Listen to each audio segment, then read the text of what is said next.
नमस्कार, संस्कृति पीसीएस के इस यूट्यूब चैनल में आप सभी का स्वागत है। मेरा नाम है प्राची मिश्रा।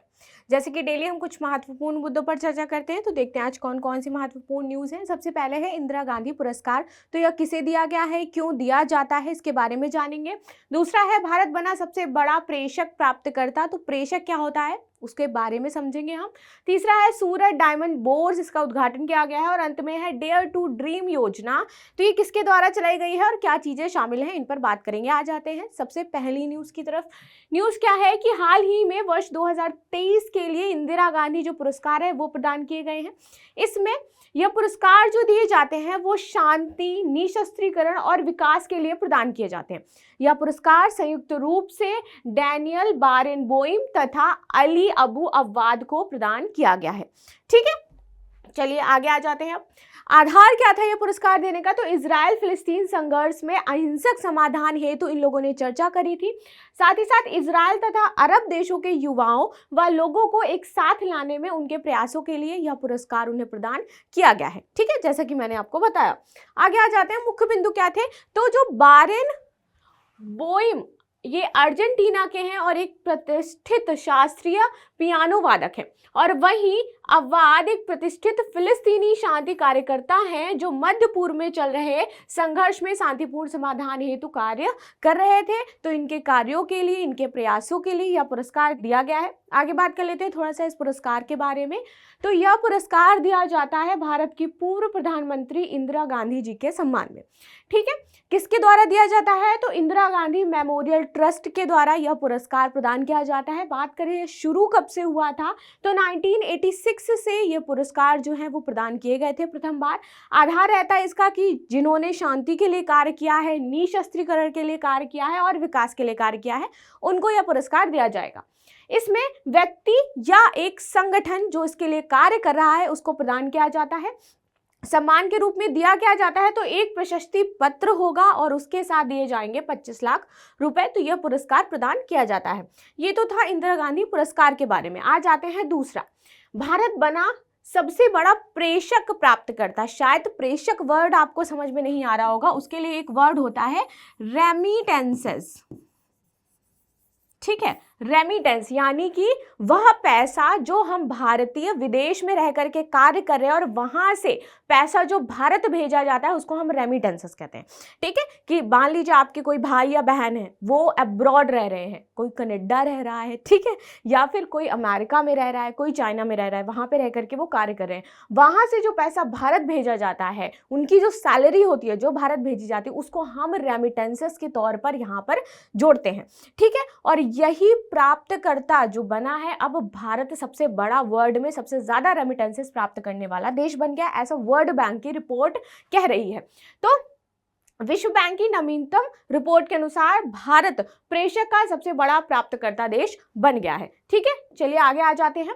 2023 में बात की जा रही है इसके प्रवाह की, तो 12.4% बढ़ गया है और $125 बिलियन होने की उम्मीद जताई जा रही है। किसमें, 2023 में, जो कि देश के घरेलू उत्पादन का 3.4% है।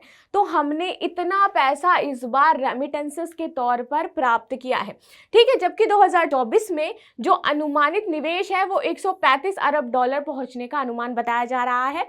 तो हमारा देश जो है वो रेमिटेंसेस, आप देख रहे हो कि कितना ज़्यादा हम फॉरेन से अपने भारत में लेकर के आ रहे हैं। इसका सीधा सीधा अगर हम समझें तो भारत की जो वर्क फोर्स है वो ज़्यादा कुशल है, ज़्यादा जो देश हैं, जो पश्चिमी देश है, वहाँ पर कार्य कर रही है। इसी वजह से भारत को इसका फायदा मिल रहा है। ठीक है, निम्न और मध्यम आय वाले देशों द्वारा प्रतिशत वृद्धि दर्ज की गई है, और वहीं जो निम्न आय या नॉर्मल आप देख रहे हो मध्यम आय वाले देश हैं, तो वहाँ पर जो इसका प्रतिशत है वो कम है, लेकिन भारत में इसका प्रतिशत बहुत ज़्यादा है।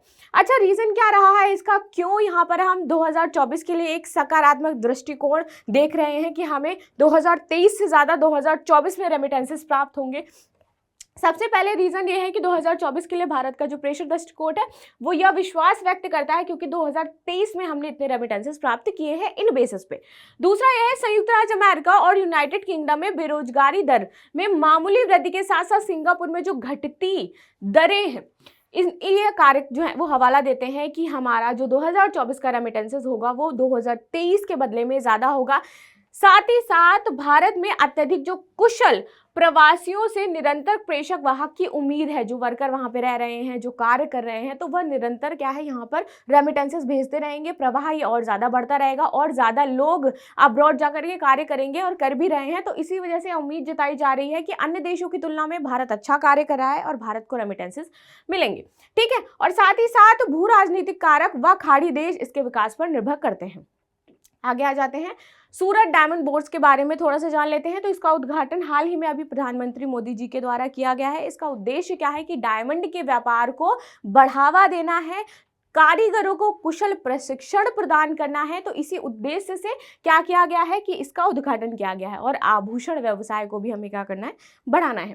ठीक है, यह 15 मंजिल वाली एक इमारत है जो गुजरात के सूरत में dream diamond research and mercantile city में 66 लाख वर्ग फुट के क्षेत्र में बना हुआ है। बहुत ही बड़ा है, जैसे मैंने बताया कि वर्ल्ड का सबसे बड़ा है। तो यहाँ पर इसको बनाया गया है।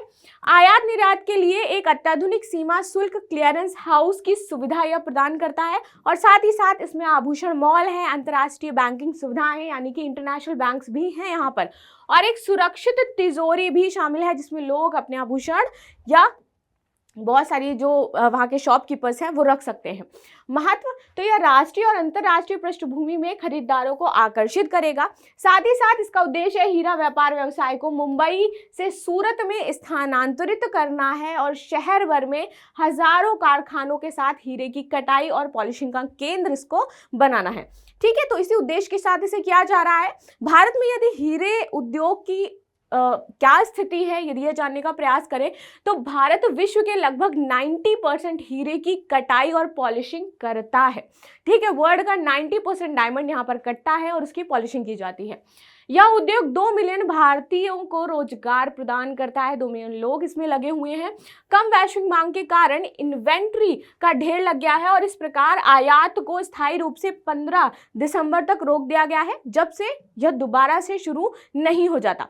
ठीक है, Bharat De Beers, Rio Tinto और रूस के अल्रोसा से कच्चे हीरे आयात करता है और सूरत डायमंड बोर्ड्स में कच्चे हीरों को काटा जाता है, उनकी पॉलिशिंग की जाती है और फिर इन्हें अमेरिका, हांगकांग, बेल्जियम यहाँ पर निर्यात किया जाता है। तो भारत इस क्षेत्र में बहुत ही अग्रणी है, बहुत ही अच्छा कार्य भी कर रहा है। अंत में आ जाएंगे हम डेयर टू ड्रीम योजना के बारे में। ये DRDO द्वारा लाया गया है और इसका उद्देश्य है इनोवेशन को बढ़ावा देना, इनोवेशन के क्षेत्र में कार्य करना।